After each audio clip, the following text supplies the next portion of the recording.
Hi, everyone. Thank you for being here. I would like to, like I've said, first just address some of my comments that were put out in a media story last week. Um, First and foremost, I would like to apologize to our fans. Um, some of my comments were poorly expressed, and there was a massive lesson learned for me.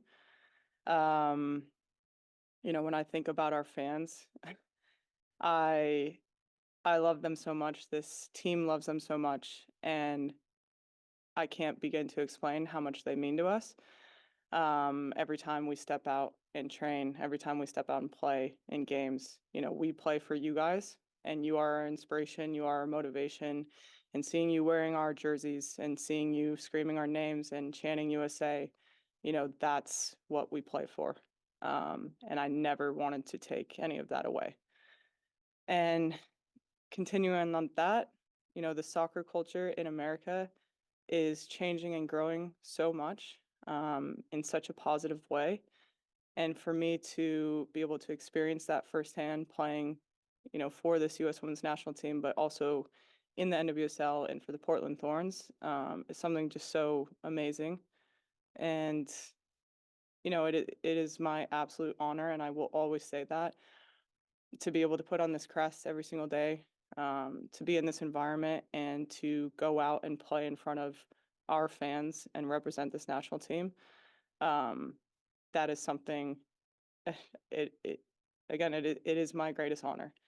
And the last thing I ever wanted to do was to offend anyone in that manner. So again, I deeply, deeply apologize. And with that, let's move to questions. Caesar, go ahead. Hi, Lindsay Horan here from ESPN. Thanks for taking the time. A little bit of a tangent here, looking specifically at one of your group stage matches, but I'm curious if you and your teammates currently see Mexico as a rivalry game, perhaps a major rivalry game, or is Mexico currently seen as just another opponent within the region and the group stage? Thanks. Um, Again, I do think they're always a rivalry game. I think the last time that we played them, we did have a cool atmosphere, and again, it's like that for our men, and I think we view it for our women as well. But also, I think it's just another great game to have in our group stage and in this tournament. And um, again, we want to see the best of them, and we'll give them the best of us. Awesome. Thanks so much. Go to Andrew Jones. Go ahead, Andrew. Thanks, Aaron. Lindsay, I want to ask you, when did you feel that you would be a leader on the field for any team, whether at Lyon or for the national team? When did you get a sense of you having those leadership qualities? And did you feel just compelled, just in terms of not only reaction, but just how you felt just by yourself to just make the statements in terms of you opening and having the apology to the fans? It's a great question. I think it's developed over time. I think these leadership qualities were always inside of me, and I think that's something that, I've always wanted to become. I didn't know when that time would potentially come for me on this team or in my club team or, now in the Lyon environment, but I'm so fortunate and honored to be able to have that chance now, and I don't think it's necessarily the captain's armband that does that. I think there's so many great and incredible leaders on this team, and I happen to be lucky enough to be one of them right now, and to help along, such incredible young new players. And that's my role and responsibility right now. And as for Lyon, I think that as soon as I got there, I didn't know how that was going to work, because there's such experienced and quality players there, and massive leaders like Wendy Renard. So I'm lucky enough to learn from her, but also work beside her and do the best to lead in my way, which is a lot of English and not a lot of French. Mhm. Thanks, Andrew. Let's go to Joe DiPolito. Go ahead, Joe. Lindsay, how would you assess the development of women's soccer in Latin America and the Caribbean to this point? What has most impressed you? And do any specific examples or incidents stand out in your mind as examples? This past World Cup, I mean, throughout your career? no, I'm sorry. I'm making a statement. I think, Oh. for me, over the past, Hive knows best how long I've been playing professionally, but it's incredible the development that's been made. And I think for me, this past World Cup has shown that.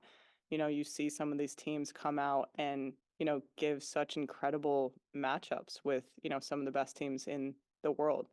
And, what you mentioned, but also, other countries all over the world that, I've said before, may have been considered a lower level team, but now are, matching up, giving England hard games, giving us hard games, giving some of the best teams in the world. You saw what Panama did with France, that free kick in the first, I don't know how many minutes they scored in the World Cup, but it was just like, oh my gosh, this is such an incredible thing. So I think that's really special, and it's just so incredible to see in the women's game.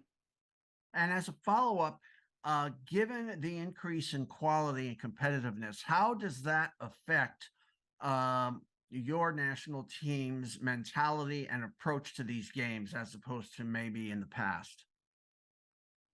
Again, I think one, we got to focus on ourselves. We got to focus on, what we need to do and what we want to accomplish, how we want to play and how we want to represent. And I think you've seen a lot of that on the course of the past few camps and, what we've tried to develop since the World Cup and the few things and nuances that we're trying to change. And, we want to go out and entertain and we want to play the best way possible and let you guys see that. But we want to go out and win games, and we know this is a tournament mode, and we know how that goes. And each game, these aren't friendlies anymore. It's tournament play, and each team gives a different kind of game in tournament play. You're going out to win games. You're going out to get points. You could be going out. Some teams just want to be in a low block and make it as difficult as possible for us and go for a tie. I mean, those are things that we have to focus on leading into the first few games and know that these teams are going to make it difficult for us. So, we take each game at a time and we focus on the first one. And that's what, this lead up this week before the first game is about. Thank you very much. Thanks, Joe. Let's go to Chris Alston. Go ahead, Chris.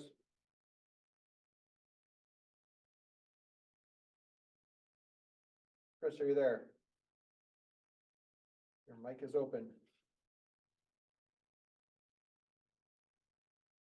And we'll come back to Chris. Let's go to Lakin. Go ahead, Lakin. Hey, Lindsey. What are you hoping to get out of this Gold Cup? Like, what specifically are you hoping to see from the team, just given that this is the first tournament you guys have played in since the World Cup? The trophy. No, obviously, I think our main goal is to win the Gold Cup, and again, it's the first one for us, and I think that is very special. I think this is also such a cool opportunity to have a major tournament like this that kind of exemplifies the Olympics and gets us prepared for that. And I think what we do here can really train us and mentally prepare us for what we might have to deal with in France. But first and foremost, this is a major tournament in itself, and we want to win. And again, like I said before, we take each game at a time, and we get better throughout the tournament, and we keep increasing what we're trying to do and how we are trying to play, and just the preparation. One more question, if you don't mind. You're obviously very close with Mal. How has she been in training? And how does the vibe change when she is in camp? I'm so incredibly happy for her. I mean, what a year, and to have her back in camp and to see her smiling and back on the field, I think it brings me so much joy. I think most of you guys know Mal is a very close friend of mine, and what she's gone through in the course of her career in this past year is something that I obviously don't wish upon anyone, but Mal never deserved it, and when she was in such a good run. So to see her now, to see her smiling and back on the pitch and doing her thing is just so cool. Awesome. Let's go back to Chris, see if he's worked out his mic situation. Chris, are you there? He has not. Let's go to Mani Djami, go ahead. Hi there, Lindsay. Thank you for taking the question. The team's rebuilding after the World Cup, but also building towards the Olympics when you'll be aiming to peak. Um, what what what role does this tournament play in that build up, and how strange is it to have this tournament without having the coach that you'll have at the Olympics? Has Emma Hayes made any contact with the squad? Do you know what she's looking for from this tournament? Well, I'll answer your first question. I think it goes back to what I just said before. I think this Gold Cup, one, it's a tournament itself that we want to win, and it is also a direct correlation into the Olympics and how it's kind of set up, and it's a major tournament, so it's cool that we get this preparation leading into to the Olympics. Also, it's a really cool opportunity because the NWSL is coming off preseason, and I think you're going to see a lot of interchange in the players and amount of playing time, and again, they're in preseason going into an NWSL season, so I think that's really cool that we get to utilize everyone. And again, to your second question, this is already what we knew. Emma, we respect what she's doing at Chelsea, and yeah, it's it is what it is, and we are here with Twyla, and Twyla is doing amazing, and she's our interim coach right now. So we are focused on what we're doing with her and getting prepared for these games. Excellent. And if- Nancy Armour. Oh, sorry. Are you good, Mani? Sorry, just if you don't mind. Yeah, please. In terms of development, how important is it to have this competition in terms of the development of football in the region? Oh, well, I think it's great. I think the men have it, so I think it's wonderful that we now have it and we get to compete in, such a special tournament with some really incredible teams that are in it. Thank you. Thank you, sir. Let's go to Nancy Armour now. Go ahead, Nancy.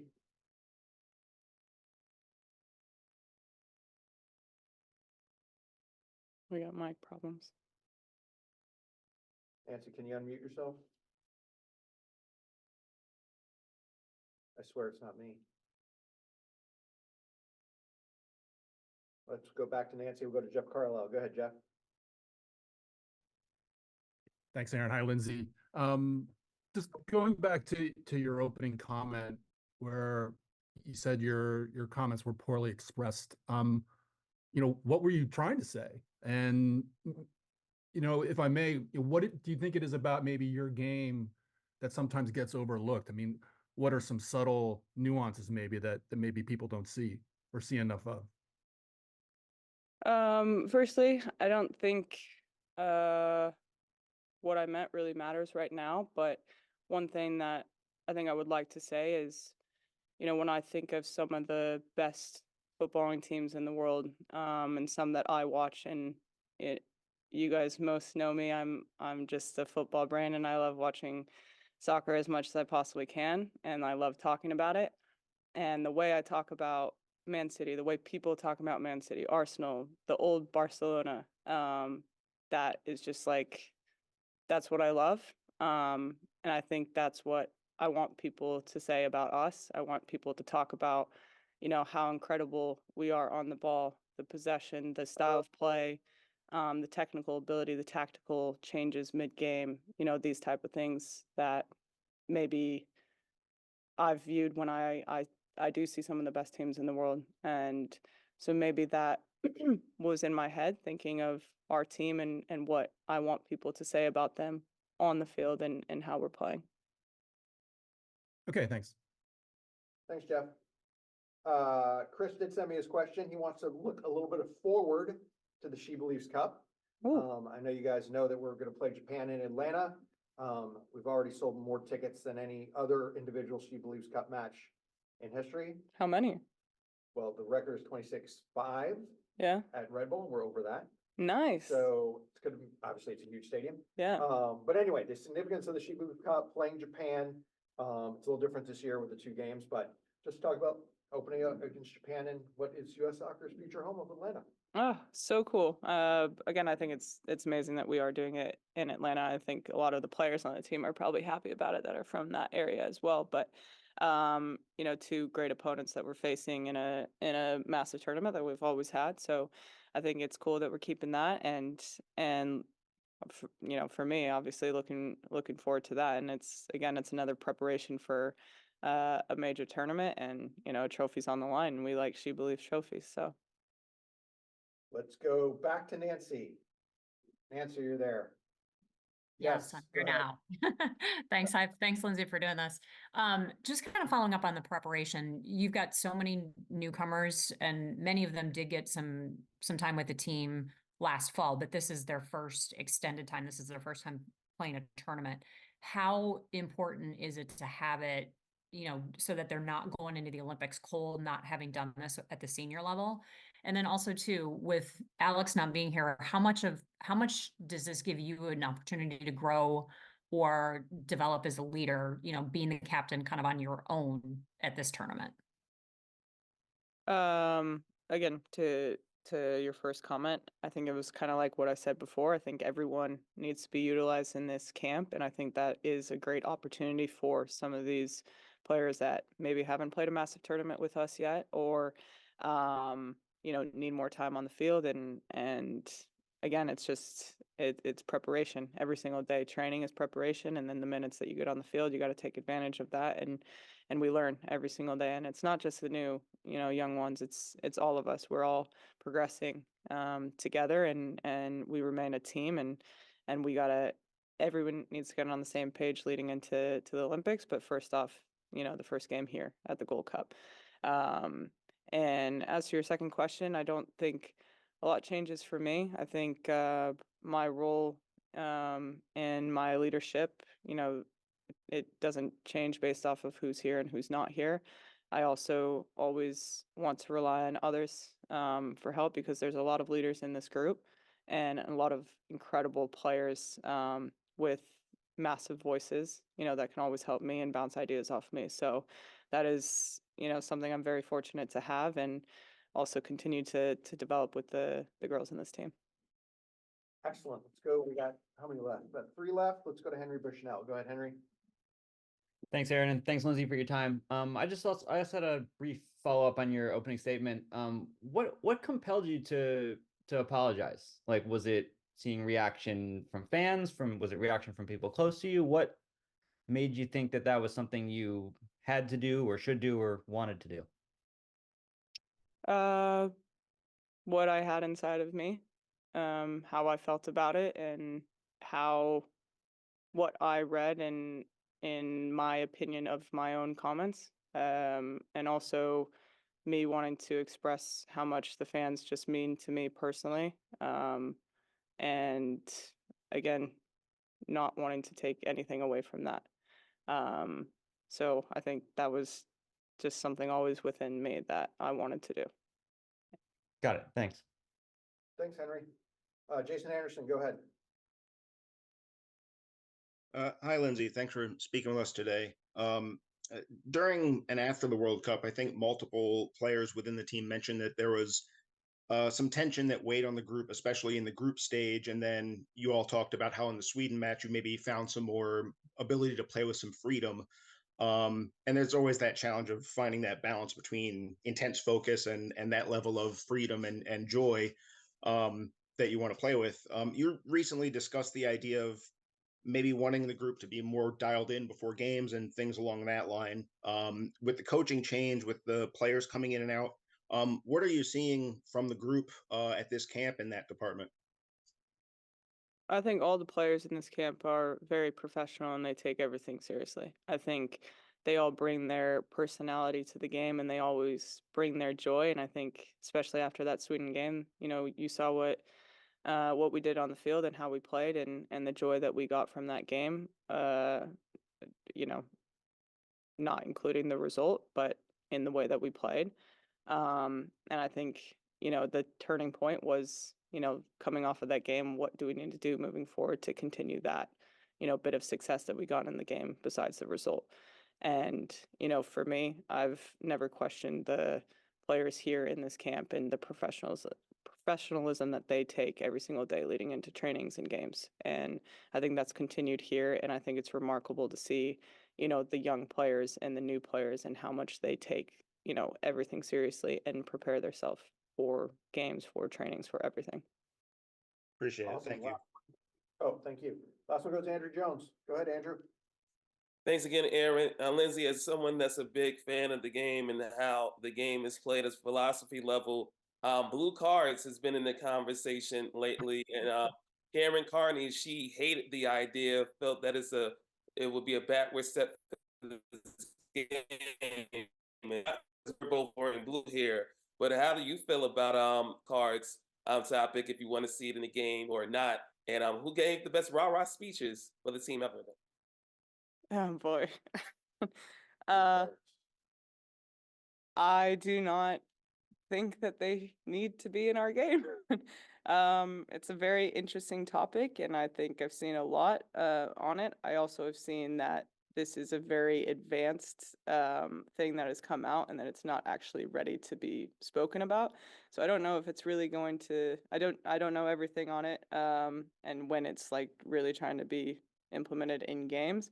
But I think it's a very interesting thing, and yeah, I don't have full thoughts on it. I just don't think it's necessarily needed in our game right now. And there you have it, Andrew. All right, everybody, we really appreciate your time. Unless you're coming to our little media avail tomorrow here at the hotel, all media from now on will be run by CONCACAF. So please go to the CONCACAF Media Hub to get all your information on that. And we hope to see some of you at the matches. Thanks, everybody. Thank you, guys.